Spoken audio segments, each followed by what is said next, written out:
Hey guys, so today we're going to be talking about what controls the growth of population. So I'm going to read this passage from our science books. I know we haven't used our science books because they're really old, but this passage is actually really good and explains about what controls the growth of a population.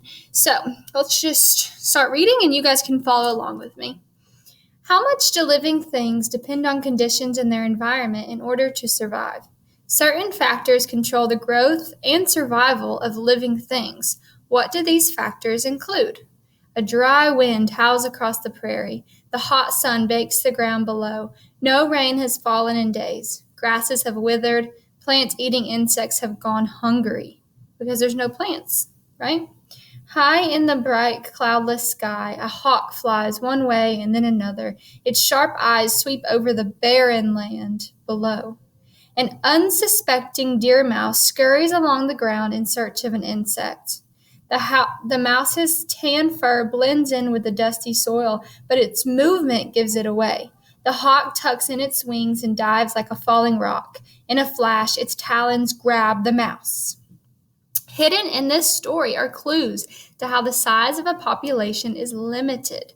Anything that controls the growth or survival of a population is called a limiting factor. Some limiting factors are non-living, like abiotic factors. In the story, the sunlight, wind, water, and temperature were non-living limiting factors. They controlled the population of grasses on the prairie. The grasses, insects, deer mice, and hawks were living limiting factors or biotic factors. The grasses had withered, there was less food for plant-eating insects, so the number of insects living on the prairie decreased or went down.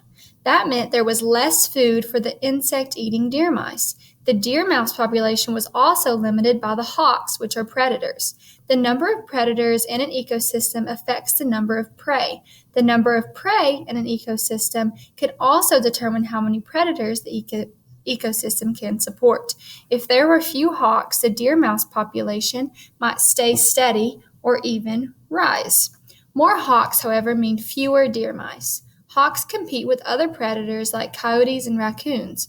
Coyotes and raccoons hunt many animals, including small rodents like deer mice.